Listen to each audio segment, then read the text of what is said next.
I remember the ad vividly. It was plastered on a grimy corkboard in a forgotten corner of the engineering school's job fair. Most companies were touting sleek, modern facilities, but this one just had a faded, hand-drawn map of a mountain range and a single bold line of text: the Stone Heart Mine, unparalleled opportunity, unfathomable rewards. My professors thought I was insane. Remote, they called it. Primitive, they sneered.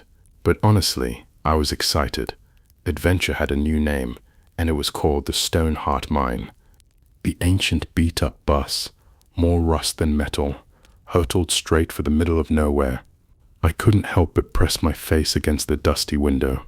The landscape slowly shifted from rolling green hills to jagged, unforgiving peaks, shrouded in a perpetual mist. I felt like a kid on his way to a forgotten theme park, full of dark rides and thrilling unknowns. Except, instead of roller coasters and cotton candy, I was headed to the isolated peaks of the Northern Rockies and getting a huge paycheck out of it. The mine burst into view as we started our slow, winding descent. It looked like a giant gaping maw carved into the side of a colossal mountain, swallowed by the creeping mist. It was one of the oldest in the region, rumored to have been worked for centuries.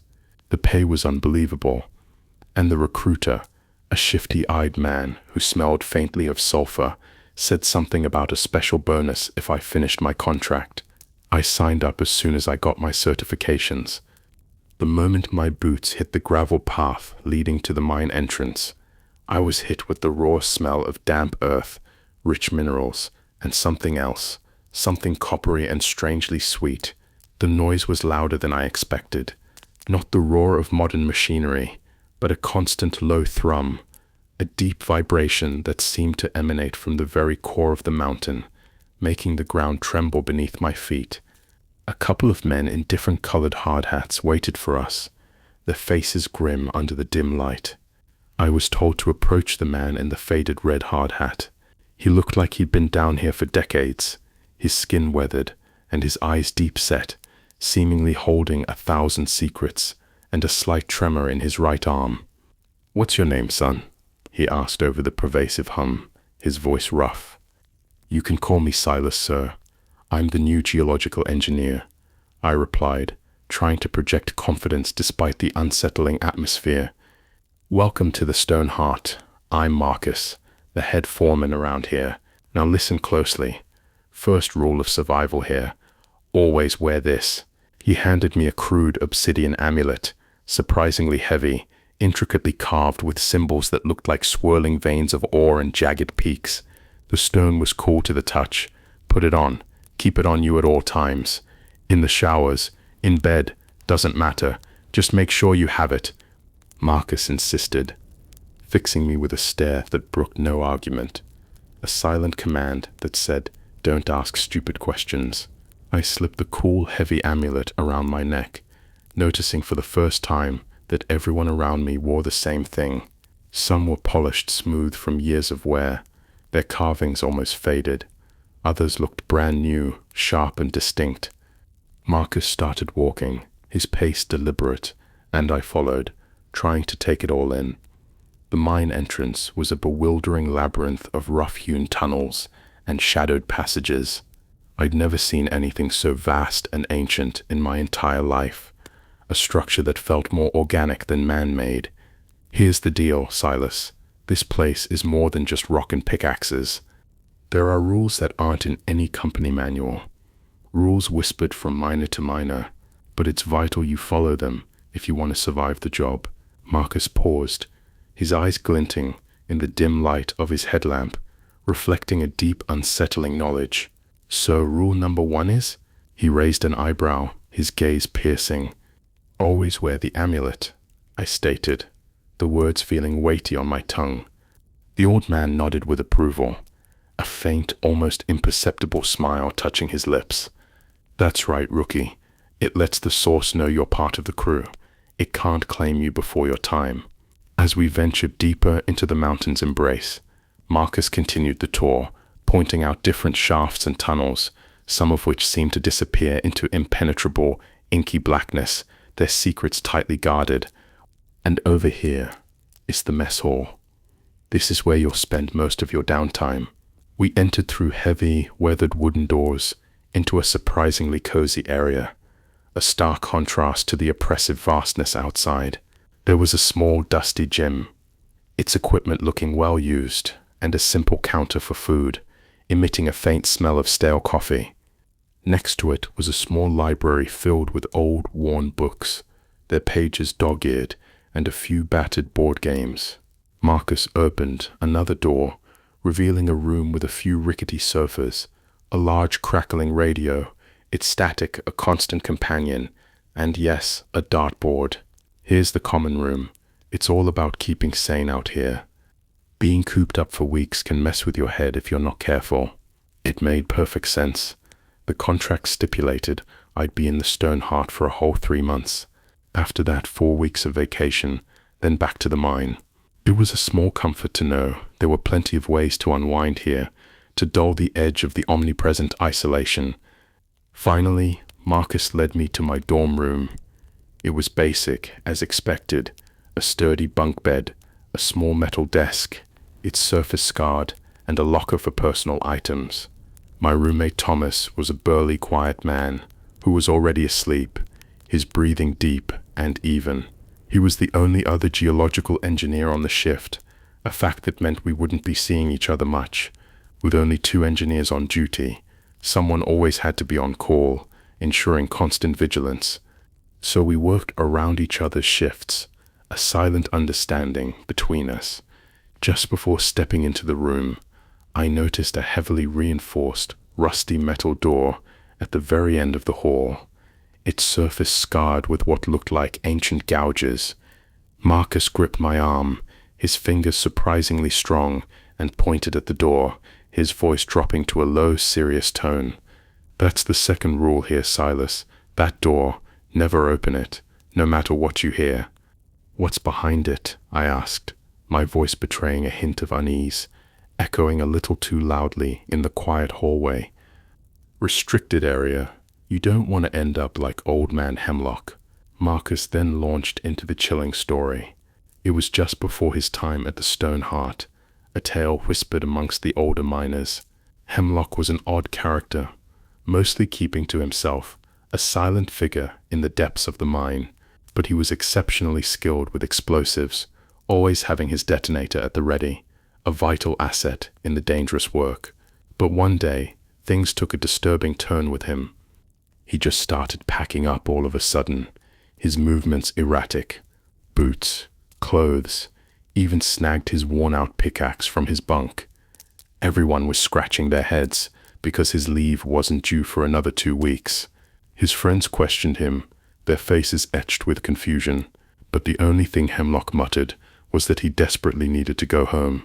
So they initially dismissed it as a family emergency, but instead of heading up to the bus pad, the designated exit, he walked straight to the red door, all his belongings clutched tightly.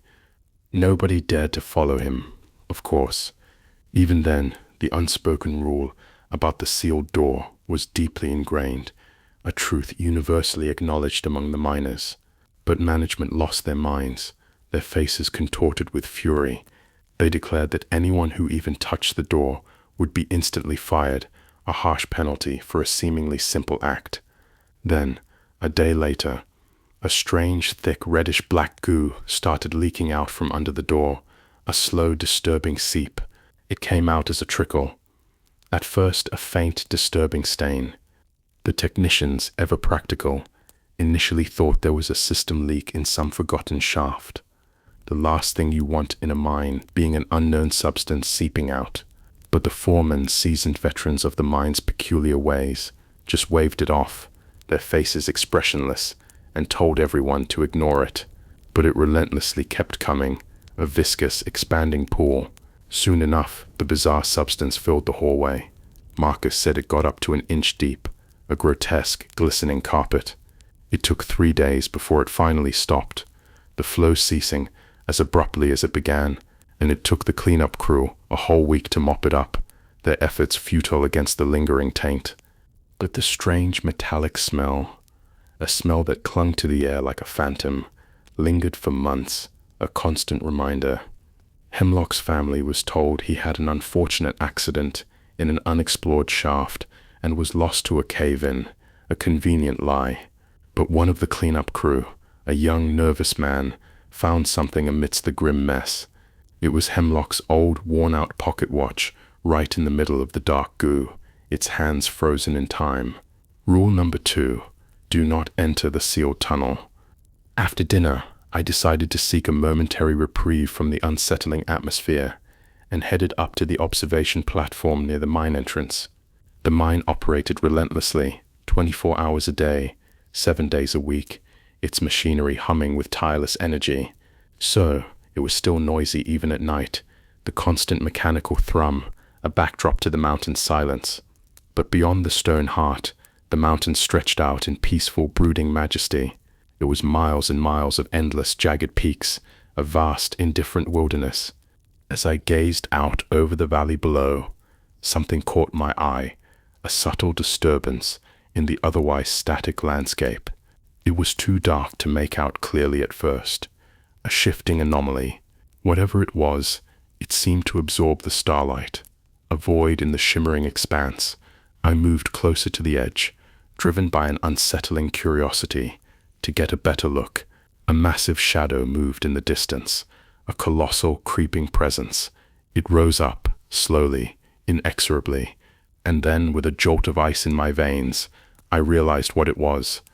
A colossal rock slide forming with horrifying silence, a deadly wall of earth and stone. It grew taller until it was as high as the platform I was standing on, an impossible, towering edifice. I couldn't say how quickly it was moving, but I knew those things traveled with terrifying speed, capable of obliterating anything in their path. I turned to run, my heart pounding in my chest, and slammed right into Marcus, who stood directly behind me, a silent, unmoving sentinel. "What's got you running like a scared marmot?" Marcus asked, his voice calm, seeing the unadulterated panic on my face. "It's a rock slide, or something huge. It's going to hit the mine," I gasped, pointing wildly, my hand trembling. "Relax, son. We don't get rock slides here. Not like that, anyway." Marcus didn't look bothered at all, his face a mask of practiced calm. Instead, he put a calming hand on my shoulder, his touch grounding amidst the rising terror. "But you have to see it," I insisted, pulling at his arm, desperate for him to witness the impending disaster. Marcus paused, then asked, his voice low, "Did you look at the valley directly after dusk?" His question hung in the air, oddly specific. I'm not sure. Maybe." I stammered, my mind racing. "That's the third rule, Silas. Never look directly into the western valley after dusk. You can't trust anything you see out there," he replied, his gaze unwavering. What was he talking about? How could we just ignore a massive wall of rock coming at us, a tangible threat to our very existence? I tried to shove him towards the railing so he could see for himself, to dispel his unsettling complacency. But he was stronger than he looked, an immovable force. He didn't even budge. Instead, he steered me around until I was facing away from the ominous shadow, away from the impossible sight. "Son, these mountains screw with a man's head. You're going to see a lot of things out here you won't understand. That's why we got these rules. You'll learn each of them when the time comes. So if you see anything off, anything at all, you come to me first," Marcus explained, his words laced with an undeniable gravity. But I couldn't let it go. The image of that monstrous shadow burned into my mind. I know what I saw. Are we going to risk everyone's lives over a bunch of superstitions?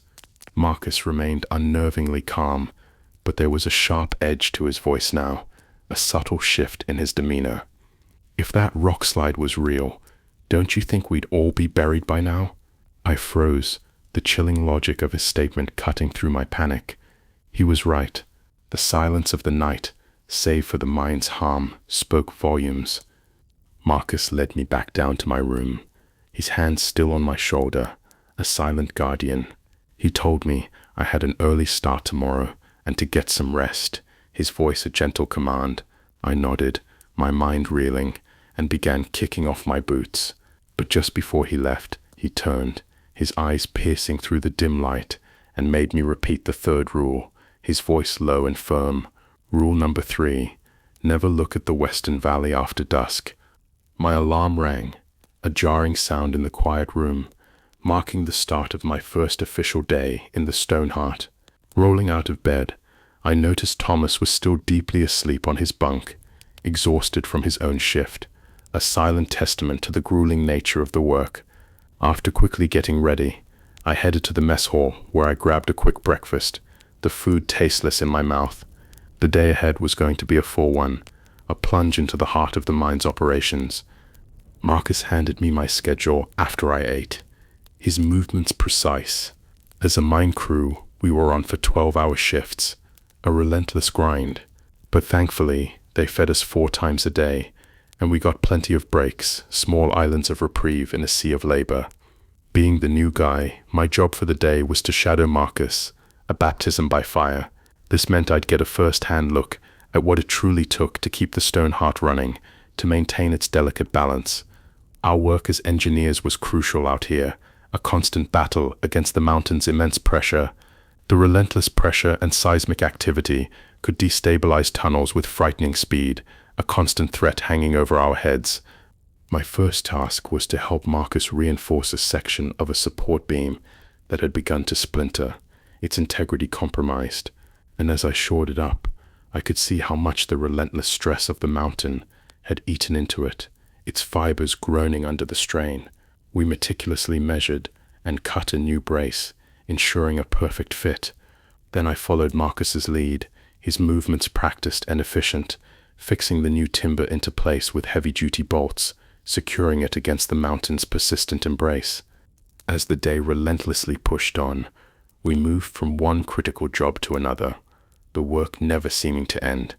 I received a brutal education in just how much sheer, back-breaking effort it took to keep everything together, to maintain the fragile order within the mountain's depths. We spent most of our time patching leaky rock faces, the water seeping through like tears, and replacing corroded ventilation ducts, their metal eaten away by time and dampness.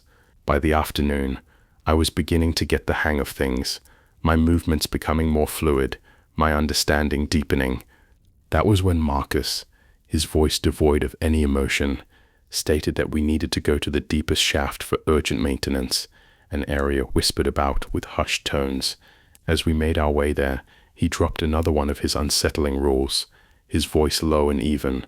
Rule number 4, do not speak unless spoken to when near the deep shafts. Marcus led me down into the deep shafts, a world apart from the upper levels of the mine.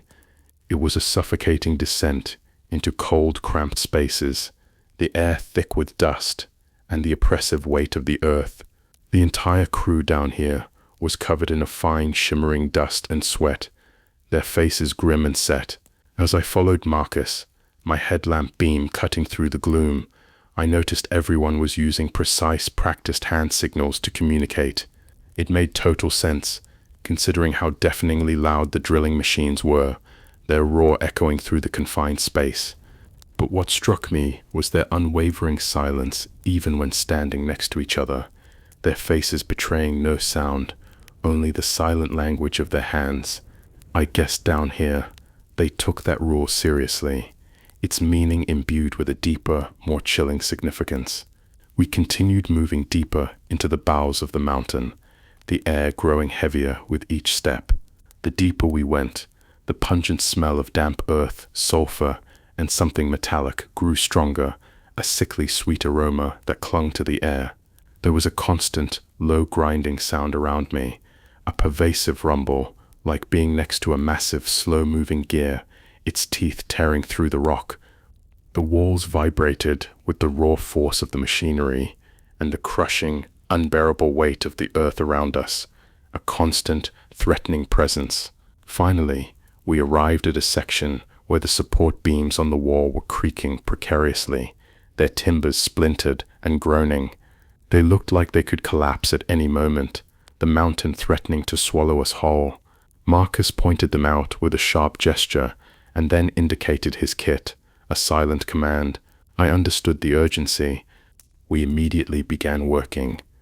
I grabbed the heavy jackhammers, their vibrations jolting through my arms, while Marcus expertly held the new steel plates in place, his grip steady. Working here wasn't just about putting pieces together, it was about meticulously ensuring everything remained precisely where it should, a desperate battle against the mountain's relentless forces. The job demanded my complete concentration as I tried to make the reinforcements as strong as humanly possible, knowing the stakes were incredibly high. In this unforgiving part of the mine, a bad weld didn't just mean a minor repair job, it could mean a catastrophic disaster, a crushing end. As we worked, the air thick with dust and the thrum of the machinery, I heard a sudden guttural groaning noise, a sound that seemed to come from the very core of the earth. The whole space tilted violently to one side, like the mountain itself was shifting, a colossal living entity. I lost my footing, my body slammed against the unforgiving rock face. My head banged against the cold, hard stone, sending a searing pain through my skull. "What was that?" I exclaimed, the words raw, rubbing the throbbing spot on my head. Marcus, his face pale, quickly gestured at me to keep quiet, his eyes wide and serious, a silent, desperate warning. But before I could respond, a deep, resonating moan echoed around us again, a sound of unimaginable suffering. It was louder this time, a piercing shriek that vibrated through my chest, shaking me to my very core. It came in waves, rising and falling, getting louder and then softer, almost like a mournful song of the earth, a dirge sung by the mountain itself. But it felt like it came from something much bigger, something ancient and powerful beyond human comprehension. I was suddenly aware of how small I am, how insignificant, and how terrifyingly easy it would be to get crushed by the tons of rock above me, to be swallowed by the earth, or how easy it would be for the mountain to simply swallow us whole, to erase our presence without a trace. I started to panic, a primal terror seizing me. We shouldn't be here. The deepest part of my mind, the part that humans evolved to keep us alive, was screaming at me to get out, to flee, because something vast and malevolent was coming. I cried out in pain, covering my ears, desperate to block out the agonizing sound. It felt like my head was splitting open, my brain rattling in my skull. Marcus, with a desperate urgency, ripped off his hard hat and clapped a hand over my mouth, stifling my cries. I noticed, with a chilling detachment, blood trickling from his nose, a vivid crimson against his ashen face. The terrible agonizing noise continued its relentless assault as he kept his hand firmly over my mouth, pressing hard, his eyes pleading for my silence. I did my best to stay calm, fighting the rising tide of hysteria, trying not to focus on how much my head throbbed, a relentless drumbeat of pain. I don't know how long we stayed like that, trapped in that terrifying embrace, suspended between life and death. But eventually, mercifully, the noise faded away, receding into the depths from which it came. The mine steadied, its violent trembling subsiding, and I could once again hear the familiar comforting sounds of machinery, their mundane hum, a stark contrast to the recent terror. Marcus slowly removed his hand, then wiped his nose with his sleeve, his movements slow and deliberate. He put a finger to his lips, a silent, stark reminder to stay quiet, to never speak of what we had witnessed. Then, when he was sure that I was okay, that the panic had subsided, he turned back to reinforcing the beams, resuming his work as if nothing at all had happened, a chilling display of hardened indifference. I followed his lead, my body still trembling, my head throbbing with a dull ache. I was sure this experience was going to give me a migraine that would last for days. After we finished the job, the silence between us heavy and charged, we quickly packed up our gear and walked out of the lower shafts, emerging into a slightly less oppressive atmosphere. I felt the crew's eyes on me, their knowing glances as we passed them by, a silent acknowledgement of what I had just endured. Once we reached the surface, the cool night air a welcome relief, I couldn't hold my questions back any longer, the words spilling out in a rush. "Marcus, what just happened down there? What was that awful sound?" That's why there's a strict rule against talking near the deep shafts, Silas. The closer you are to the source, the more it can hear you, he said, his voice flat, devoid of emotion. It all. What is it? I pressed, a cold dread coiling in my stomach. Marcus merely shrugged, his shoulders slumping, looking profoundly tired, the years in the mine etched on his face. That's what I was told when I started here. I don't have all the answers, Silas. This mine, it's different. You've got to respect the rules if you want to stay safe. They're here for a reason. Are there other rules I should know about? Something truly vital? I demanded, my voice laced with urgency. He hesitated for a long moment, his eyes searching mine, then nodded slowly. There are 3 more rules you need to remember, Silas. Commit them to memory. Rule number 5, no iron tools on Wednesdays. Rule number 6, don't ignore the siren when it sounds 3 times. Its warning unmistakable. Then Marcus looked around, his gaze sweeping the immediate area, checking if anyone was near. He looked genuinely scared, a rare crack in his stoic facade. This last one is the most important rule of all, Silas. But you're not supposed to know about it this early. It's a difficult truth. But trust me, it's for everyone's sake. I'll tell you when it's truly time, when you need to hear it. Come on, Marcus. Cut the deception. If it's so incredibly important, why keep it a secret? How am I going to keep people safe if I don't even know about it?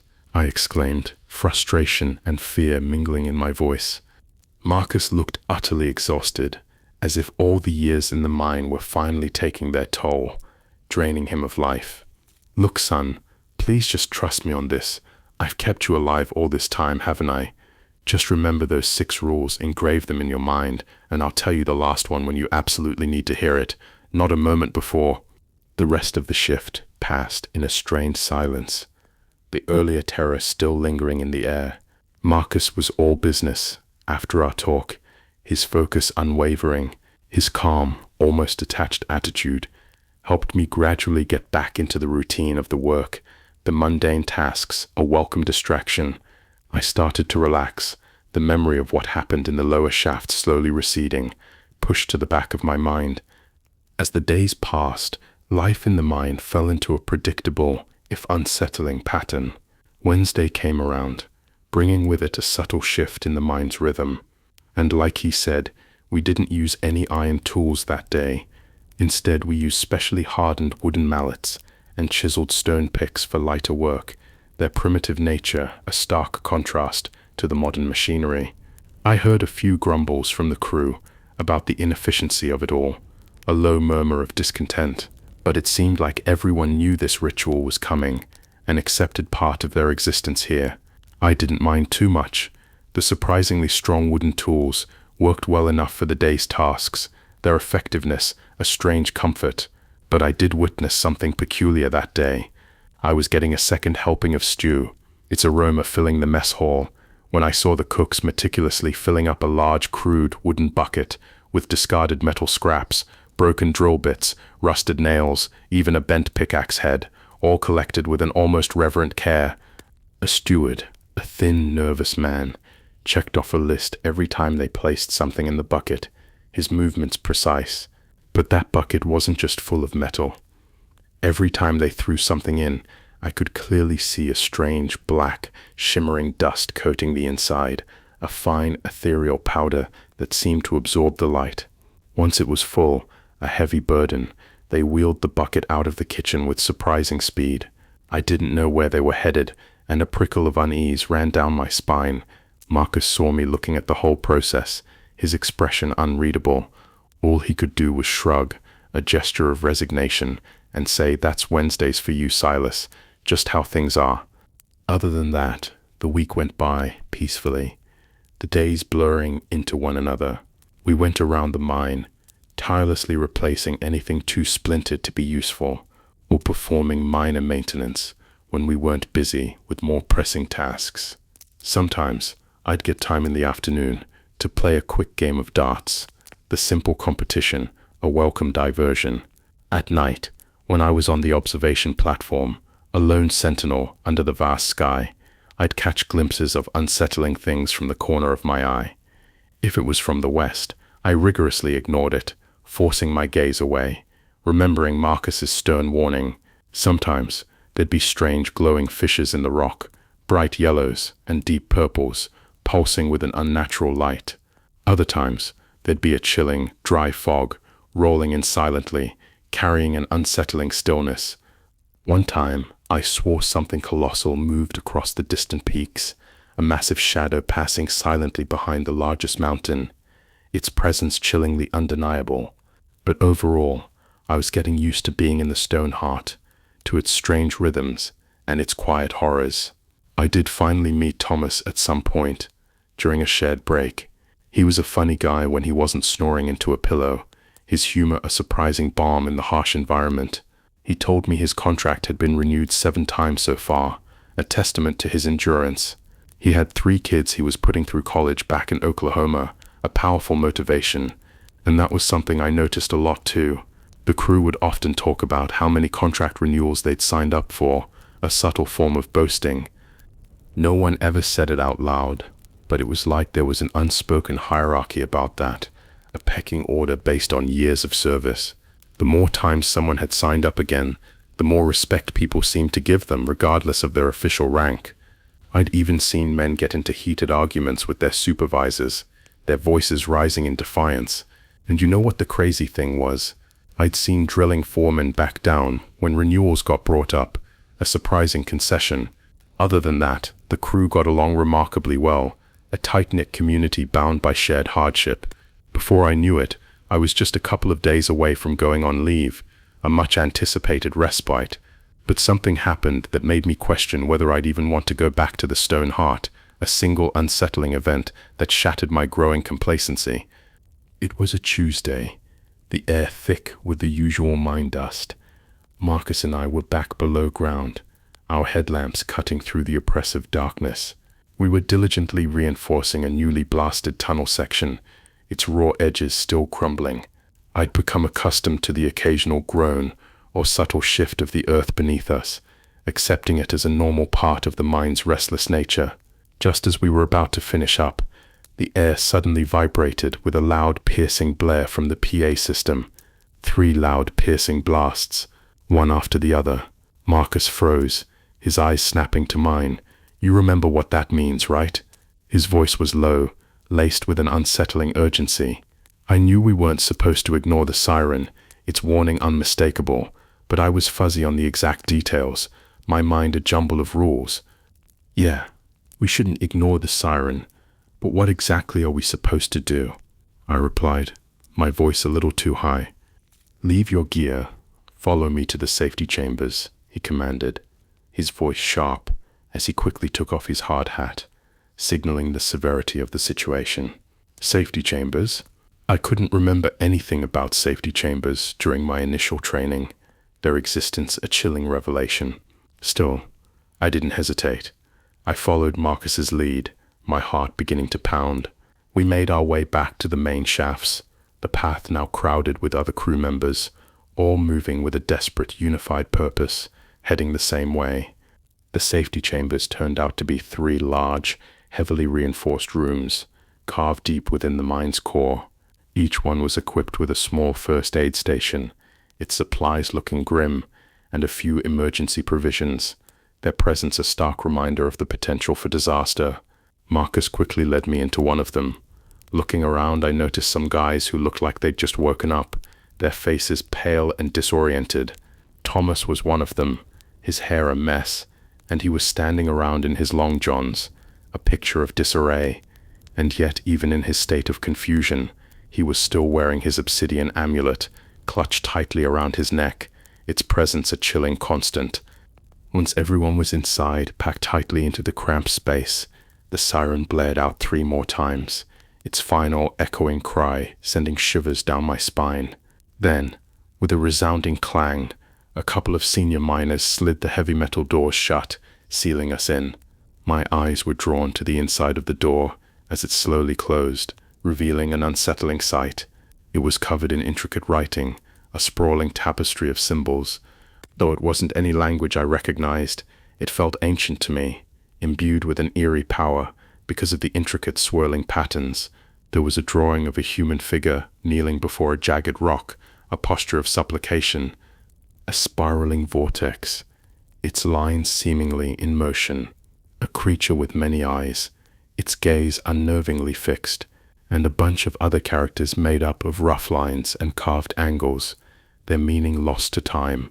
Marcus, his face now devoid of emotion, wandered over to one of the rough-hewn benches lining the back wall and sat down, his movements slow and deliberate. Everyone around me started making themselves as comfortable as possible, a collective understanding settling in. It seemed like we'd be there a while. I saw Thomas slump into a corner and nod off, his exhaustion finally claiming him. But then, a chilling, distinct knock echoed through the silence. Everyone froze, their breath caught in their throats, a collective tension seizing them. I looked over at Thomas. He was wide awake now, his eyes wide and panicked, his face going alarmingly pale. The knocking continued, relentless, demanding.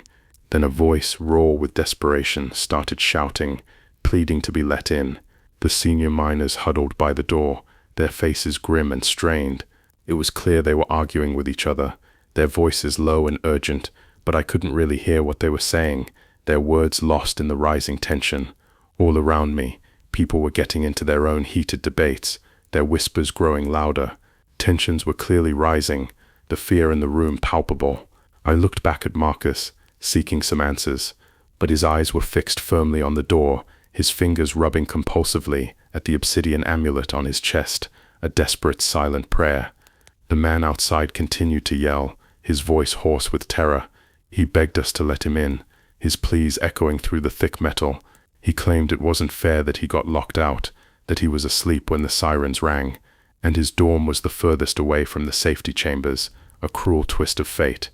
The senior miners, their faces grim, seemed to come to a collective, grim decision. Two of them, their movements deliberate, opened the doors just a crack, revealing a sliver of the shadowy hallway outside. But it wasn't big enough to let the frantic man through, only a tantalizing glimpse of freedom. A couple of the guys behind me started shouting, their voices laced with desperation. They said not to risk everyone's lives, that one life wasn't worth the collective damnation. Some of them yelled about how the rules needed to be followed, their voices rising in a fevered chant. The senior miner, Dawson, I think his name was, walked up to the opening and whispered something to the man outside, his voice low and firm. Shouting instantly broke out, raw and terrified. The man outside started shoving his fingers through the agonizingly small opening, his hand desperate, his will broken. He was trying to force himself through, a futile, agonizing attempt. I could hear Dawson shouting now, his voice a guttural roar. "Get back or we'll crush those fingers, Miller. You know the rules. We can't let you in. This is for all of us." Miller, the man trapped behind the door, started pleading, his voice cracking, saying he had renewed his contract 8 times, that he was almost done paying for his daughter's college, a heart-wrenching plea for his future. "Then you shouldn't have left your amulet. Barricade your dorm. Maybe you'll survive," Dawson screamed back, his voice filled with a desperate, chilling resolve. And then I saw something that still haunts my nightmares to this very day. The senior miner swung a heavy metal wrench. A sickening, wet crunch echoed in the hall, followed by a final, animalistic shriek from Miller. Then silence. Just like that, with a final, metallic clang, they slammed the doors shut on him, sealing his fate. A chilling, oppressive silence fell over the crowd, the air thick with unspoken horror. And then, with a terrifying lurch, the mine pitched violently to one side, throwing us off balance. I could feel the entire floor vibrate with an unnatural intensity before I heard a loud grinding noise from below, a sound that resonated deep within my bones. "Everyone get down. You know what to do." Dawson's voice, now a booming command, cut through the escalating fear. People instantly fell to their knees, some stumbling, trying desperately not to fall on one another as they quickly sat down, seeking any semblance of stability. I instinctively followed their lead, my body trembling, and waited, holding my breath for the terrifying ordeal to be over. But behind the heavy door, Miller started screaming again, his cries raw and desperate, a haunting echo in the confined space. The mine was tilting wildly now, swaying violently from side to side, like we were caught in a massive, unseen earthquake, its power beyond human control. All around me, people were frantically rubbing their obsidian amulets, their fingers worn smooth from countless repetitions. Their eyes were wide with unadulterated fear, reflecting the terror in mine. Then another deep guttural groan came from below, a sound that vibrated through the very bedrock, but this one sounded more like a hungry roar, a predatory growl. It completely covered up Miller's desperate yelling, silencing him utterly. The vibrations bounced around my chest, a relentless assault, and worked their way up to my teeth fillings, an unbearable agony. Someone gagged behind me, their retching a sickening sound. I could feel the nausea building up too, a wave of sickness rising in my stomach, threatening to overwhelm me. This was just like that first day, when Marcus warned me about talking in the lower shafts, the same terrifying, all-encompassing presence. I looked up, my eyes drawn to the ancient writings on the door. The symbols looked like they were moving, writhing with an unnatural life. The kneeling human figure pulsed faintly, its lines shimmering. The spiraling vortex began to slowly turn, its intricate pattern mesmerizing and terrifying. The creature with many eyes blinked at me, its gaze cold and ancient. Human figures danced in a chain, their forms shifting and blurring, a macabre ballet. And then, as suddenly as it began, it all stopped. The stone heart stopped rocking, its violent tremors ceasing. The painful, guttural groaning disappeared, swallowed by the silence. The writing on the door was the same as before, static and unmoving. For a few agonizing moments, no one said anything, the silence heavy with the recent horror. Then the siren blared out on the PA system again, 3 sharp, clear blasts, signaling the end of the terror. The men at the front, their faces grim, started slowly opening the doors, but no one else moved, frozen in their places, still processing the horror. Dawson, his face pale and strained, walked out and immediately ran back in, his movements frantic. "You are all to stay in your dorms until further notice," he told us, his voice a hoarse whisper. I wasn't about to argue. As I got to the doors, I could clearly see why he had given that chilling instruction. The hallway was slick with something dark, and the coppery smell was overwhelming. Miller's hard hat, caught in some ventilation pipes on the ceiling, was the only recognizable thing left. And mixed in with the horrifying scene, clinging to everything, was that shimmering black dust, so fine it seemed to absorb the light, a silent, deadly residue. I went on my assigned leave a few days after that, the experience leaving an indelible mark on my soul. I didn't really have anywhere specific to go. I just bummed around a small, nondescript mountain town, its normalcy a stark contrast to the mine's hidden terrors, until it was time for me to go back. Now I did seriously think about quitting, the thought a constant temptation, but I really should have read the fine print on that contract before I signed. Its unforgiving clauses a trap. It turned out I was under bond, a legal tether, which meant that if I quit early, I'd have to pay up 6 months' worth of my substantial salary, a sum I didn't possess, plus a bunch of other crippling penalties, designed to ensure compliance. I simply didn't have that kind of money, not after all the expenses, and I was still struggling to pay for the loans I had to take out to get certified for this very job, a debt that now felt like a crushing burden. People like to say that we always have a choice, that freedom is always an option. What no one ever tells you, though, is that a lot of times, in the face of overwhelming odds, you get trapped, screwed, no matter what you pick, your options evaporating. Soon enough, with a heavy heart and a sinking feeling, I was back on the dusty bus, hurtling towards the stone heart, its ominous silhouette rising on the horizon. The atmosphere on the bus was noticeably more tense than when I had started a few months ago, the usual camaraderie replaced by a pervasive unease. People didn't really joke around as much anymore, their laughter absent, or even talk to one another during breaks, their conversations hushed and guarded. And I'm not the type to rat someone out, to betray a trust, But a lot of empty whiskey bottles started popping up in the common rooms, their presence a silent testament to the growing despair. At the end of my first week back, Marcus, his face etched with weary lines, brought out his own bottle, its amber liquid glinting in the dim light, and poured me a shot, a silent invitation to oblivion. You still remember all those rules, Silas? The ones not in the manuals, the ones whispered in the dark. He slurred, his voice thick with alcohol. I turned down the drink, shaking my head, but I nodded, my gaze fixed on his. I was never going to forget them. They were burnt into my memory. Well, now's the time to tell you about the last one, the most important one, the one that governs everything. Marcus leaned over, his breath heavy with whiskey, and lowered his voice, speaking in a conspiratorial whisper. Rule number 7. Everyone joins the harvest ceremony, he whispered, his eyes wide and vacant. I had wondered for weeks what the big secret rule was, what terrifying truth he had been guarding. That was the absolute last thing I expected to hear. A ceremony? What exactly do you mean, old man? I asked, my voice barely a whisper, a cold dread creeping into my stomach. But Marcus looked like he was about to pass out, his eyes drooping, his body swaying. Oh, it's a big thing, a very big thing. Lots of money going round. The bonuses are immense. But remember, my boy, you gotta be there. He then pushed himself off me, his movements clumsy, and wandered off to his dorm, leaving me with a chilling sense of foreboding. He wouldn't tell me anything else about the harvest ceremony after that, simply waving off my questions.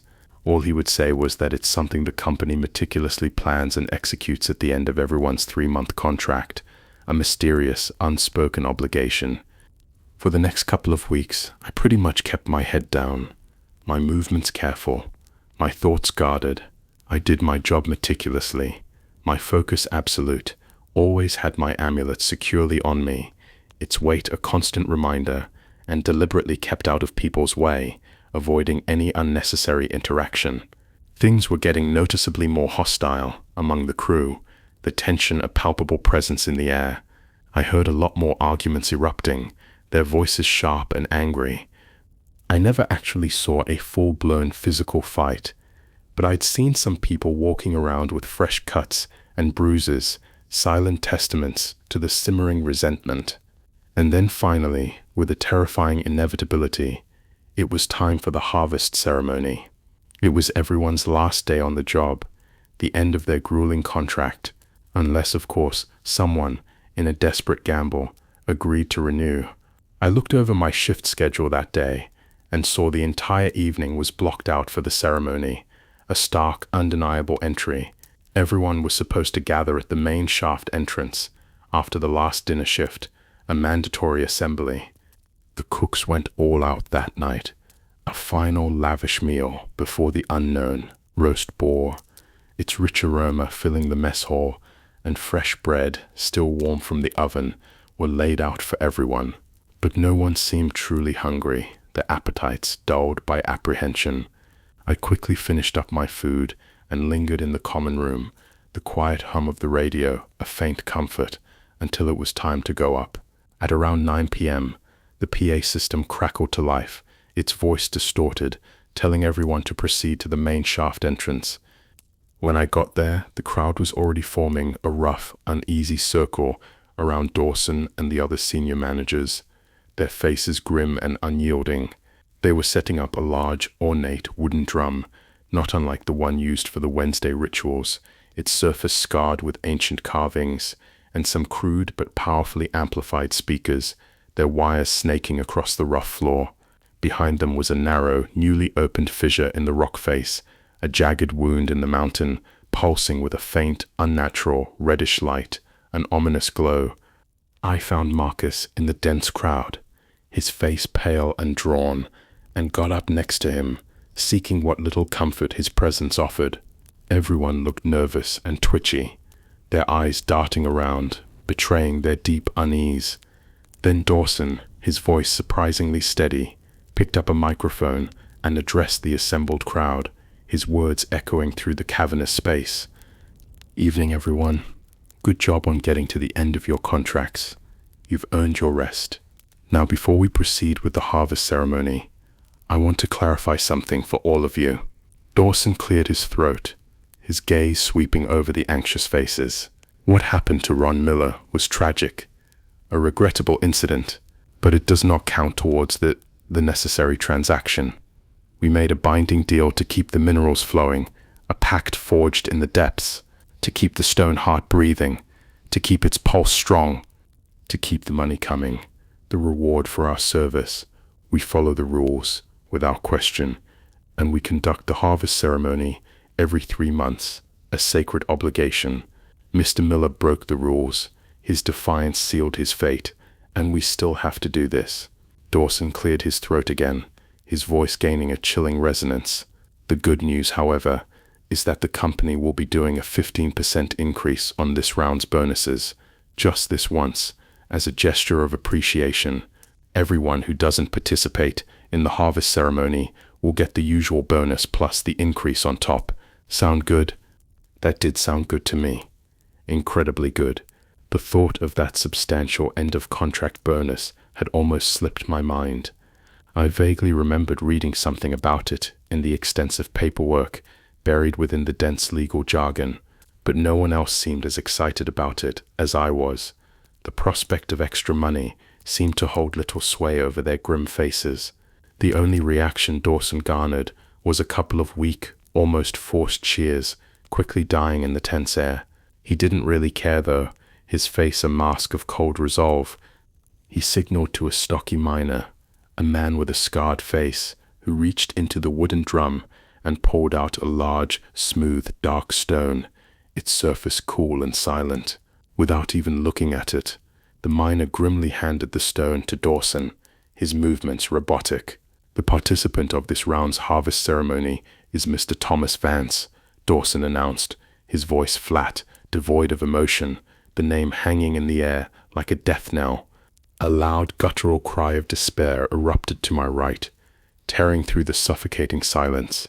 There was an immediate scuffle, a frantic struggle, and then more desperate shouting, a desperate attempt to resist the inevitable, until finally, tragically, Thomas was brought, struggling and pleading, to the middle of the circle.